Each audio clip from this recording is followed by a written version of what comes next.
Halt! Who goes? Oh, it's you. Apologies, Mithrarin. Please, enter.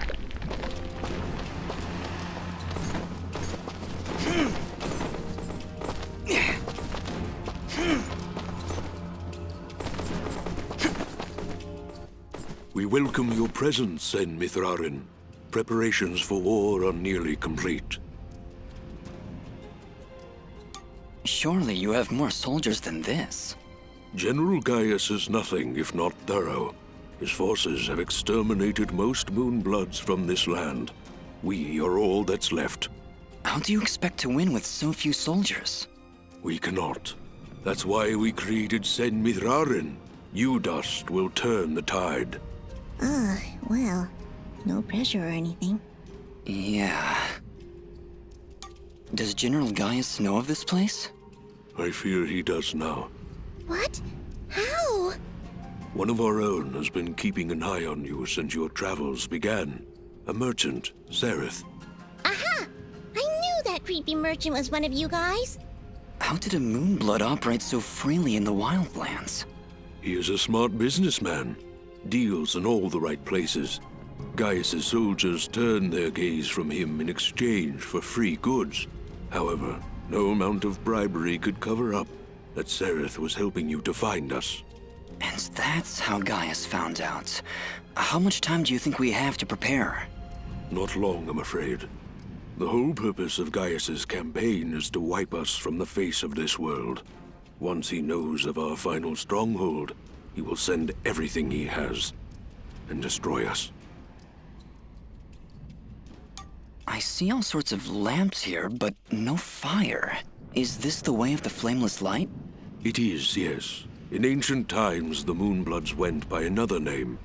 We lived in a great society called the Sintuck, and we wielded the knowledge to follow the way of the flameless light. Settle in, Dust. This could take a while.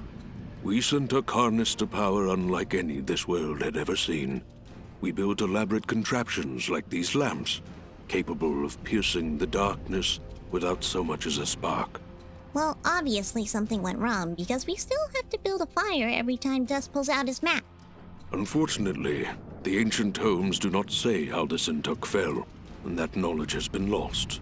Perhaps intentionally. All we know is that our kind were made as outcasts, and that has remained true for countless generations. For the longest time, we believed the Moonbloods were the only ones left who know of the way of the flameless light. But we were wrong. When General Gaius began his purge, there were stories of their weapons, stories of elaborate contraptions that seemed to defy the natural world. Weapons that sound identical to those of the Sintuck in the most ancient of tales. What kinds of weapons are we talking about? Arrows made of light. Machines that take to the sky like birds. And we're supposed to fight these things with your lamps. I did not say it would be easy. Nobody ever does. I did once, remember? Yeah, and you were wrong. Well, I'm here now. Is there anything I can do to help? We are spread rather thin. Our chief engineer, Sonjin, is having trouble with our camp's support systems. Go and speak with him when you can, and I'm sure he will explain further. There is also the matter of our scout, Kier. He has not checked in for many hours, but with our battle preparations, we have not been able to mobilize a proper search party. His patrol takes him east of our camp if you aim to find him.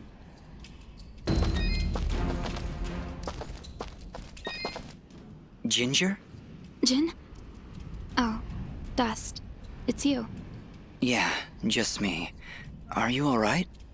I'll be fine. Just a lot to think about. Listen, about Jin. Yes? What was he like? He was very kind. Almost to a fault, really. I like him already. Yes, he had that effect on people. I like to believe it's what made you do all those wonderful things for Aurora and Mudpot. Ara was always testing me. Every time I made a choice, he would tell me if it was the right one. I was choosing whether to follow Jin or Cassius. I believe they were both trying to influence my actions. And you listened to Jin. Yeah, he's kinda hard to ignore. He is, isn't he? Or at least he was. No, Ginger, I think you were right the first time. I think Jin continues to live through my actions. He's guiding me, keeping me on the right path. But what of your other half? Cassius murdered my family, Dust. He destroyed my village, killed my friends. How can you control such a terrible being? I feel his presence every time I swing the blade of Ara. I believe the Elder was right. Without him, I'd have been cut down long ago. But Jin keeps him from taking control. As long as Cassius lives within you, though, there's always that danger. You could always be pulled to a path of evil. I won't lie. I felt him pulling me to take the quick and easy path, to leave the weak to fend for themselves, to show no mercy to those in my way. Perhaps someday you can be rid of his foul presence. Maybe. Someday. For now, I need him to defeat Gaius. There's no other way. I know. Still, I'm glad we were able to talk, Dust. Me too, Ginger. I'll be back before you know it. Be careful.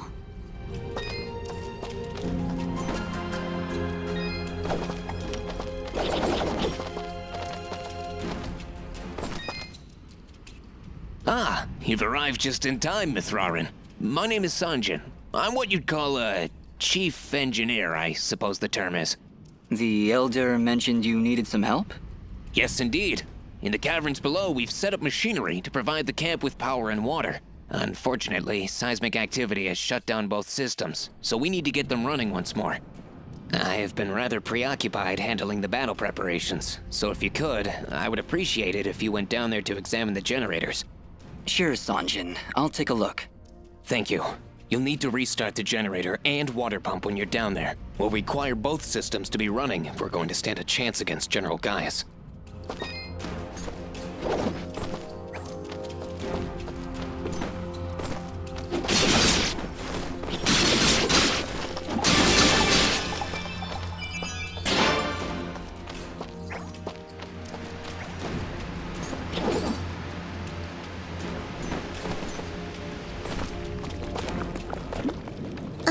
Did you hear something?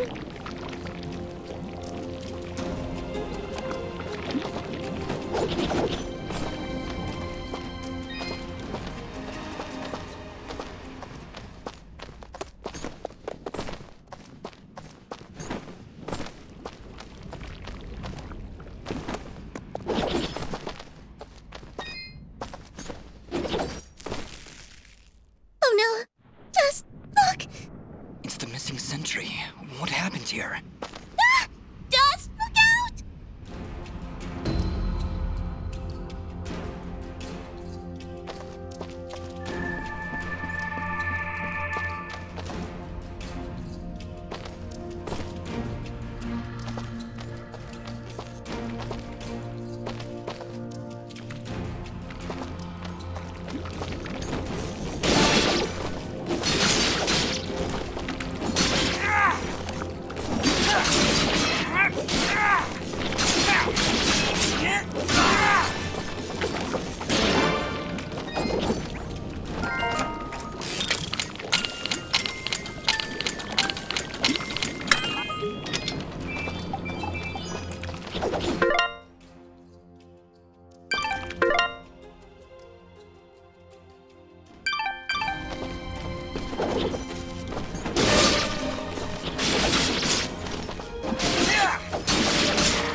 Elder, I'm afraid I have bad news.